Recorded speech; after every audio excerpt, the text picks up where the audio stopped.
The possibilities are endless. The mediums, the memes, and the executions can be mixed and melted into any shape by an innovative content creator. It's an interesting time for the entertainment industry thanks to the amount of new platforms. And this can be viewed as just as exciting as it can be problematic. In 2019, we still have a select few golden standards. If you have an hour special produced by any network, you're bound to feel like you've hit it big. But given the access that any up-and-comer has to the internet, the road to stardom has plenty more shortcuts now than it did before.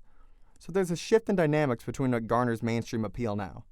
Is it produced or is it spontaneously spawned? And is one path to success seen as more credible or valid than the next? And do all of the new innovations imply that we're going to lose older forms of comedy, such as stand-up, perhaps? Take, for instance, a web sensation from the mid-2000s, Fred. We all remember him, right? 13-year-old kid with the high voice. His first video, Fred on Mayday, has accumulated over 20,700,000 views since his first video in 2008. And his eighth production, Fred Goes Swimming, hit over 75 million. This is one of the first examples of a glitch in the matrix thanks to a user-generated platform. And it was a sign that there's a lot of changes on the way in the world of entertainment. Now, the comedy special composition, on the other hand, has been established for decades, and it hasn't been too reconfigured since the origins of comedy albums in the late 1890s. It's always consisted of a little more than a collection of jokes told through song or spoken word. And the only notable innovations in the stand-up special format come by way of what the subject is willing to say or do, be it insightful, provocative, or avant-garde. Apart from that, the medium has followed the same exact formula for over a century, which I would not consider a bad thing by any means. Stand-up is my favorite form of entertainment personally, based on how simple, raw, and vulnerable the medium is. I don't believe that there's too many forms of expression more honest than a good stand-up set.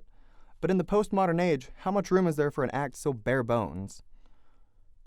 So what's the difference between a viral web sensation and an established comic who makes millions? Just as many people know their names, their audiences likely laugh just as hard at both subjects, and Fred's net worth is certainly comparable to many mainstream comedians from the last 10 years. Well, the biggest difference between the two is time. To be truly funny, you have to put in work. You have to hone your craft. This comes from putting in long nights at various clubs and writing and rewriting until you've found what works the absolute best. Now, not to say that there's not web celebrities that do this. It's just rare that a viral celebrity is able to capitalize on success in the same way that an established talent is. There's a number of vloggers who have created, cultivated, and maintained success in the same way that a known comedian has. Not just overnight sensations either. I can think of a number of online talents that took years to build their audiences and are now the biggest they've ever been by making steady, quality content and not slowing down their means of production. Jack Films, Explosive Entertainment, Rhett and Link, they become just as big as some of the names I see on Comedy Central. Jack's Films, for example, used a sarcastic, snarky sense of humor to rise him to a level of stardom comparable to that of a comic like John Mulaney. They're both multi-talents whose careers took off around the same time and who have built empires on their comedic timing and writing savvy. And before you ask how credible it is to compare one of the hottest comics right now to a YouTuber you may not even have an opinion of, consider that Jack's Films' estimated net worth is twice as much as that of Mulaney's. But who, when it comes down to it, has the larger capacity for humor? Is it the one in front of a camera or the one in front of a crowd? It's really up to the viewer. But I would argue that there's greater merit in the ability to make people laugh armed only with one's wit, as opposed to an arsenal of editing software and production value. That's why I don't believe stand-up is dying out in the digital age. I don't think it could ever die out for that matter. It's too universal. We have many more creative avenues to go down in terms of the material we create, but I don't think the road that is on-stage joke-telling will be paved over in order to make room for more vloggers. However, it doesn't seem unrealistic. Vlogging as a vehicle for funny content has taken off exponentially compared to most other methods of entertainment in the last decade.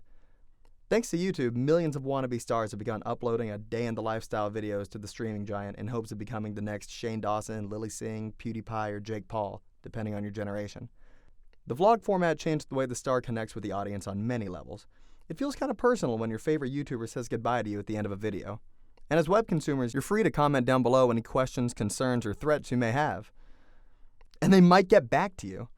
I can't tell you how many people my age and younger pay attention to the stand-up scene, but I can tell you that it's certainly less than the amount of kids watching even a select handful of streamers. I have at least 5 little cousins that hope to be the next Markiplier, and most of them aren't even teenagers yet. It's a phenomenon that almost trumps the stand-up market, and it's appealing in a way that telling jokes to a crowd just couldn't capitalize on. Consider the ease that comes with vlogging, and the appeal that it has to the youngest generation. Why would a Gen Z kid be inclined to step on stage in front of a menacing crowd as opposed to the comfortable, controlled environment of their own bedroom? That's why YouTube is so shiny and alluring to its younger viewers right now. The club world is sketchy. There's no dealing with potentially scary altercations that may follow an early AM set in a dangerous city. You might receive some hate in the comments section, but that stings far less than an in-person threat by an onlooker who didn't like what you had to say on stage. And there's certainly no sleazy comics trying to get you to watch them masturbate after you're done at work. And you can reach even more people from your laptop with one video than you could after a month of going out to clubs in New York every night. By vlogging, meme-making, animating, and content criticizing, there's a real appeal to the Gen Z group of consumers and producers alike.